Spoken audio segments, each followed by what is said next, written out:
Snooper Thursday! Woo! And we're here at Total Wine, and this is awesome. And we have some guests with us. We have Taylor. Hello, Taylor, hello, what do you do here? Title is Manager of Business Development, but pretty much just chief beer drinker, wine drinker, and bourbon fan in the house. Okay, so you just stumble around the store drunk and whatever you knock off the shelf, you get to drink? I don't think he actually does that. Taste. Yeah, we here at Total Wine more taste. So he licks it off the floor, but then he has to spit it out. Okay, gotcha. And this lovely lady is Mareesa. Hello. And what do you do here? I'm a wine associate at Tustin store, but I got to get paid to drive up here and drink beer. Taste beer. Taste beer. Excuse me. And so as we go into this, you'll notice that the Total Wine folk here cannot actually drink the beer in store on the show. So they're going to be spitting it out. Don't be offended by that, please. I'll tell you if I think it's bad. Yeah, so they'll be spitting. We will not be spitting because hell no. That's not what we do. That's not how we roll. And of course we have Matt. Matt's joined us today. Hello, Matt. Hi. I didn't realize I thought I needed no introduction. Needed no introduction. I do have to point out that we have the giant symbol behind us. Yeah, I'm a little bit like, I came in. It's like the bat symbol. Exactly. Yeah, and I walked into the store, and on the main TV there was a picture of the three of us. I'm like, oh, that's it was weird. It was awesome, but it was also kind of unnerving. Yeah. So beer. Today we're gonna do two different beers that are featured here at Total Wine. I think we're gonna start with the wheat Pilsner beer from the Wallerstein. Right? Wallerstein, yes. Wallerstein? Yes. It's made in Bavaria. It hasn't been in the U.S. and now it's here, so we get to drink it. All right, so I'm gonna pour a bit of this. Oh, thank you. Cheers. Cheers. Clink, clink. Clank, clank, clank. Looking all around. Cheers to all of you guys back there. We have an audience. We do have an audience. Which is weird. Say hello, audience. Make some noise back there. Yay! So and they're drinking too. Yeah, they're drinking too. So right on. So this is first time in the U.S. and is it a Total Wine exclusive? It is at the moment, yes. First time we were able to do kind of a direct import. It's the only way we could get it into the stores, but fairly older wine or brewery that's been around for a while. But they're making this beer now that is actually a blend of a top fermented and a bottom fermented ale. So it's like an Ailger. It's an Ailger. It's an Ailger. I coined that. That's mine. It sounds like some kind of like fantasy villain. Yeah, an Ailger. You've walked into a cave and an Ailger greets you in your path. What do? Run to the left. No. They prefer to call it a Weizenbierpils. Okay, a Weizenbierpils. Yeah, that makes sense. A wheat pilsner. Yeah, it's like a half lager mix. It's got a nice color to it. It's very clean. It's not as hazy as you would expect from a typical Hefeweizen. It has a lot of like wheat beer notes to it. I mean, it's got a huge clovey like banana nose to it, banana was the first thing I got. Absolutely. This would be a great beer for somebody who wants to try Hefeweizens but is turned off by the haziness, because this really does clean up really well, but you do get a lot of that hef flavor profile and all of that. It's like a hef, only way cleaner. Yeah, it doesn't sit on the tongue like a lot of hef does. Yeah, you know. It's funny after you spit or swallow, you get more of that malty pilsner kind of stuff. That's not that kind of show. That was so easy. That was not in my rider. Whatever works for you. Yeah.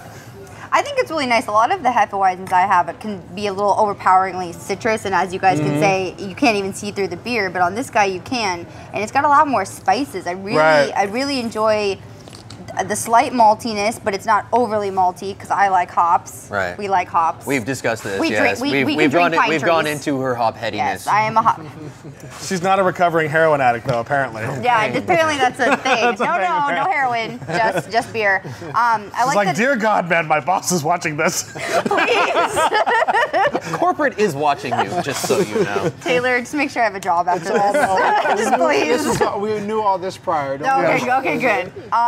Yeah, we had Rob on the show, and I think it was like, okay, just keep the F word to a minimum. I'm like, all right, fine. Like, oh, you're no fun. I'm sorry, what were you saying about the maltiness? I think I want to agree with you guys. I think it's very well balanced. I love the banana. For somebody it's light, but it still can hold its own as opposed to just horse piss. Yellow fizz. Right. It's not yellow fizz. It is very tasty. Well, and one of the big like faux pas for a Hefeweizen that you see, especially here in America, is the addition of an orange slice or something like that on the glass. Oh my God. Which, you know, you don't ever want to do that. But with this beer, like, because a lot of times that's to bring out what citrus notes are in a Hefeweizen. And like you said, with this one, the citrus notes have been downplayed quite a bit by the Pilsner, been cleaned up, and it almost gives just the slight little bit of a hoppy bitterness at the end. Yeah. But it brings out that clove and the banana a lot more, and I think that's, it really, I'm actually really impressed by this. I didn't. Yeah, me too. Honestly, didn't think I'd like this when they were talking about it. I really didn't know what to expect, but I'm quite pleased. Absolutely. I mean, this is a very nice. Like I said, it's like a hef, only it's brighter. You know, it like lifts itself off your palate a little bit more, and so it's really nice. Just like light, like this is like a brunch kind of beer. You know what I mean? I feel like Hefeweizen is what you drink when you're 16 and you're stealing something out of your mom's. You're stealing something out of your mom and dad's refrigerator, but this can hold its own. It's a mature Hefeweizen. It's a mature Hefeweizen. I totally can agree with that. I would drink this. Yeah, I usually don't drink stuff like this, but it's got a lot of a spice without being sweet. Yeah. So Total Wine, one of the things that you guys do is you bring in a lot of beers that you can't get elsewhere, and at least initially. And so this is like this is kind of a thing for you guys. You have specific exclusivity. One of the beers that you guys are getting a lot of right now is the Westy 12, right? The Westy 12 is coming. It will be released on the 12th. Very, very, very, very limited. Very excited. Let me state again, very limited. I'm going to use some of my influence right now. That'll do it. Yeah. That'll do it. But it was a direct import. It was kind of a relationship we built up with the brewery as well. And, you know, they brew great beer, but the logistics of global supply chains, and that's a hard thing for I'm surprised that they're even in, because I mean that was one of their biggest things for the West Luthervan monks, is that they would not ever do that. Right. And in fact, they were so anal about it that you have to like register your license plate number even to go to the brewery and pick up beer. It's because the monks don't want you to have it for yourselves. Everybody thinks monks are like really sweet, but they're drinking that stuff up. They don't want to share. Guzzling. No way, man. I wouldn't want to share. I don't think that they spit though. Yeah. From what I understand, it was one of those things. It's like you said. It's like, you know, they just made this, you know, just kind of enough to keep their, you know, their costs up and everything like that. And then their abbey started to kind of crumble. Right. And they're like, oh, we really need money to fix things. Well, it's funny, you know, we didn't actually buy the beer. We just traded more beer for it. So they didn't want to actually sell it to us. They were more concerned about running out of beer. So we gave them a whole bunch more beer, and they gave us some. Excellent. Nice. That's cool. Good. Is that actually true? No, it's I didn't. I'm just like, excellent. Yeah. I was like, wow, Taylor. I'm like, I'm not buying a bit of this, but if he wants to try to sell it, that's cool. Wow. No, and I actually think that that's going to be a slight downfall for Westy 12, because I think what's kept it at the top of like the best beer in the world is its exclusivity. You know, you and I, we kind of we do fight about this a lot. How good the beer is. Right, but see, I've always preached great that stuff. Yeah, I've always preached that St. Bernardus ABT 12 is as good or better a beer than Westy 12. Yeah, and way more available. And I, you know, I have always been like, you know, I've had, you know, a couple of experiences with Westy 12, and it does really stand out to me. Naturally, I'll admit maybe it was, you know, the exclusivity and the, oh my God, this is so rare and that kind of thing. But from, you know, as objective of a place that I could come from, I mean, it was amazing. You know, there's still just isn't going to be that much beer for the world, so it's still it's it'll maintain that exclusivity. We're describing it like it's going to be relationship here, but it really, I mean, it's still going to be a ridiculously limited beer. Do you know exactly how much was imported to your stores? I don't know the total count. I mean, it's small, but I don't know. And are you going to have it in all the Total Wines in Southern California, or all the Total Wines will have it, and throughout the U.S.? Wow. Pretty close. So now we're going to do the brewery's 5 Golden Rings, and this is part of their 12 beers of Christmas. Golden Rings. I wanted to do it. Oh, too bad. I missed my opportunity, man. So I'm very thankful. Snoozed and I lose. I'm very thankful they did a Belgian Golden for this, because it makes much more sense. With a pineapple juice. With pineapple juice, yeah, which is I'm a interesting. little nervous. I'm really bad at pouring, apparently. Okay. So. How many glasses have you had? Well, I just came from an event. Get the head. Come on, surface tension. Come on, surface tension. Hey, success. All right, let's cheers one more time here. Cheers. Cheers to the Christmas season. Cheers to beer. Cheers to beer. Cheers to beers. And cheers to Total Wine for letting us take over their tasting room. And we apologize to everybody that was in the middle of a wine tasting. Yeah, there was actually an announcement like we're cutting off Get wine out. tasting. There was a small riot. But they were quashed. They didn't get their pitchforks out, so we were good. Yeah, exactly. Or they may be waiting in the wings with their pitchforks. We don't know. We'll get jumped when we leave. How much people love their wine. drinkers. We'll get jumped when we leave. Yeah. Fortunately, they're being polite enough to not jump us while we're filming. So at least we'll have the show. You know, wine drinkers, we're classy. How can I say? We're classy people. Yeah, absolutely. I'm surprised at like the same kind of like spice level that I'm getting off of this. I was just going to say the same thing. Yeah, I mean, I know there's pineapple juice in there, but I still get the pineapple juice is very, very subtle. It's almost like the rather than the actual pineapple flavor, I'm getting more of like the back end bitterness of a pineapple. You know, like that not the like sweet, kind of acidic, like the tannic acidic kind of quality. Yeah. Like near the skin or something. Right. Yeah. Definitely. Huh. But it really enhances a lot of the spices that are in this the Belgian. It definitely has a sour note to it. That's for sure. You I don't like look that little convinced. sour note. I think that's good. I'm sorry, I'm going to steal this bottle right here. I think that this is definitely a beer that's going to age well, and I think right now it's got a little bit. I think the spice character is a little bit too forward. It's not bad at all. It's definitely worth drinking, but I think if you buy some of these bottles, let a few sit for a year because this is going to really age out well. Yeah, they don't specify on the bottle what kind of spices they're using, but I mean, I'm getting clove, I'm getting allspice. Yeah. And like you said, I mean, it's very nutmeg. Yeah, good call. Nutmeg. Yeah, it's very spice forward, which is really nice. But yeah, like I said, the thing about this series that they're doing is, they're doing the whole, 12 days of Christmas, and they're all really kind of designed to be aged because they did the Partridge in the Pear Tree, which is like a 12% quad or something like that. And so, like I said, I think with a little bit of time, I think this would blend and mellow out. This is the first one that I've seen them release that I'm kind of wondering how they're going to barrel age it. Because all of them have they did the Partridge in a Pear Tree, and then there's 100% barrel aged partridge, which you could, if you have a bottle of that, you can eBay it and mortgage your house. You're a golden god. If you have that, and then the two French hens, three French hens, two turtle doves. Two turtle doves. First Christmas. Leave me alone. I don't know all the songs yet. Sorry. Lords of Leaping. Yeah. So they did the two turtle doves, and they did that barrel aged, and then they did the three French hens. I think also barrel aged. But all of those were barrel ageable beers. This one doesn't. Unless they do like a wine like a Chardonnay, if you do the right wine barrel, maybe some Brett, I think, it could bring in a little bit of funk, there's dessert wines too. There's like Sauternes and things like that. Sauterne barrels, that would be pretty awesome. Right. As well, a lot of the Scotch guys use those Sauterne barrels. Be pretty damn good. Going off what you guys are saying with aging your beer, first of all, it says on here that you can age it for up to 7 years. And I think something that's really cool is I'm not a very patient person. I want to buy my beer and I want to drink it.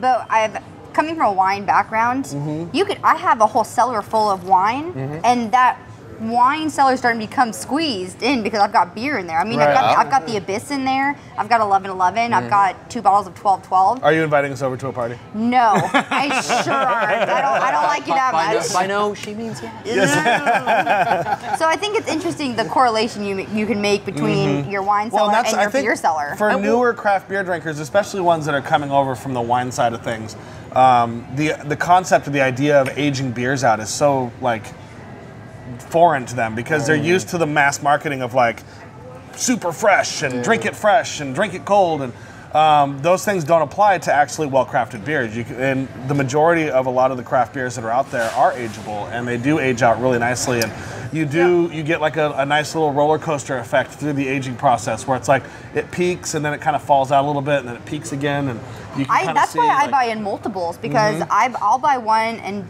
because I'm impatient, I'll drink it now. And then I have to force myself to wait because I finally was able to get my hands on the Abyss, and I bought 2 bottles of it, and I had to open up one. Oh yeah, definitely. And it was amazing, but I have another one waiting in a whole year. It even says it on the bottle. It says wait after a year. Yeah, the thing is though, is that that's definitely the right way to go because I mean, I think there is a bad habit amongst a lot of hardcore beer geeks where they will buy, a bunch of beer and they're like, I'm gonna age this for 2 years, and you're like, well, what does it taste like? They're like, I don't know, I haven't opened one. Right. So how do you know? You always have to open the first one right away because you need your control. Yeah, you have to have a basis of comparison. Right. You have to know what that beer I make tastes the like. same argument in the wine world too. I mean, you gotta try it when it's young to know if it's even worth aging. Because the question is really, it's always going to get different. The question is it going to be better? Yeah, right. 2 years from now. If it's not going to be better, well, let's just drink it now. Drink it, and that's the thing is they say 7 years on that, but the reason they say that is because this is the 5th in the 12 series.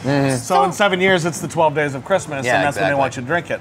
So I mean, even most brewers will tell you that when they say like you can age it for this long, they're throwing a number out there. They don't really know necessarily. Well, they have some comparisons from years past or whatever, but it's kind of like the expired by on the milk. Yeah. If you refrigerate something for the entire length of its time, you're preserving it. You're not really aging it. So that will kind of depend on things. If you're keeping it at cellar temps, 40 to 55 degrees, and it's less about the temperature of the cellar and more about the consistency of the temperature. Yeah, definitely. So even if your cellar is like 60 to 70 degrees, that's not necessarily a bad thing as long as it's always 60 to 70 degrees.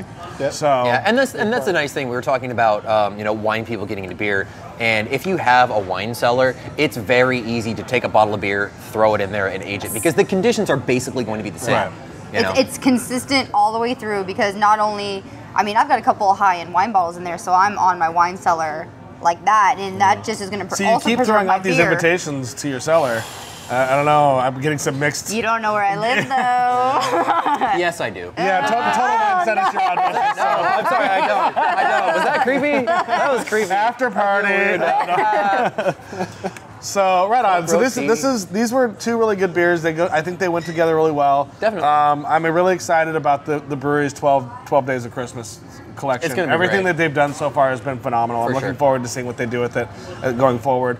This new Ailger thing that's going on. I like that. I think that should become a thing. In the lair of Ailger. The lair of Ailger. Yeah, exactly. I would love to be trapped in his lair. I would be trapped in his lair because he has to have beer. Oh, sure. Ailger's invited over to your cellar, but I'm not. Yeah. Okay. Ailger can come to my cellar. See how it is? Ailger got it in. Right. Seriously. Whatever. Who invited her on the show?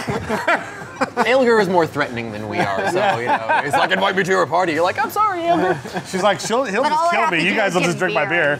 He's solid. Yeah, exactly. For those of you watching too, support your local craft brewery. All right, the breweries. Drink local. The drink local. Yeah. Craft beer Crafter, drinker. yeah. And this guy is actually right by my house. The one in the orange circle. Yep. So the tasting room. Tasting room, and they've really revamped that whole thing. It's beautiful. Super nice in there. They've gone nuts with it. Have you ever had their cheese? Yeah. Oh, their cheese is Brewery awesome. provisions. Yeah, Yes. actually, the cheesemonger's friend of mine. We're kind of Cheesemonger, is that really taken care of. That is here in actually a California technical term. Yes, it Technical is. term. So, Yeah, you Might hit be a it nail on cheesemonger. the head. This has got to be one of the most vibrant craft brew Yeah. areas in the country. Definitely. Yeah. I mean, there's LA, they're Orange everywhere. County, San Diego. There's so many great breweries. They're really Inland making Empire. Inland Empire. No one knows what the Inland Empire is. They just assume that's Los Angeles. Yeah, that's true. It's all about But I mean, San they're all Diego. going out of their way to like create these really great tasting rooms and create themselves as a bar less than a brewery. And now even places like Total Wine where you have a tasting setup where you can come here and shop for beer and kind of sample what you want to do. And Yep. Yeah, it's very cool. so, but we really appreciate you guys having us in here. This is phenomenal. We love what you guys are doing for the area. So, cheers. My pleasure. Yeah, Yeah. cheers. I have to again. say, you guys are really great on the show. I mean, every once in a while we'll have someone come on and then they'll be like, hi. What do I drink beer. Yay. But you guys were really, really great, so definitely thanks for coming on. Well, it's our thank you for pleasure. coming. Yeah, come past, see us in the store anytime. Mareesa is one of our great associates in the store. She's happy to help with anything. As you can see, very long-winded. Very lively. But that's She won't let you go to her cellar though. No, cellar's mine. You can't go to the cellar. You go to the Total Wine cellar. She'll give you advice, but she won't invite you to a party. Whatever. Furst Wallerstein, these guys are $3.99 a bottle. I think we're $12.99 a bottle. Prices are fantastic as well as Lowest the you're gonna wonderful find. selection. So please hope to see you Oh, all- now this hope is to just see you turning all into a soon. commercial. Wasn't that the point? Kind of, but Yeah. I plugged the brewery, so we might as well plug us. That's right. exactly. No, commercial Total Wines. slash Yeah, beer you guys are tasting, awesome, drinking. and I'm so happy that there's so many stores coming up in the area. So, but as always, until next time, stay safe and drink beer.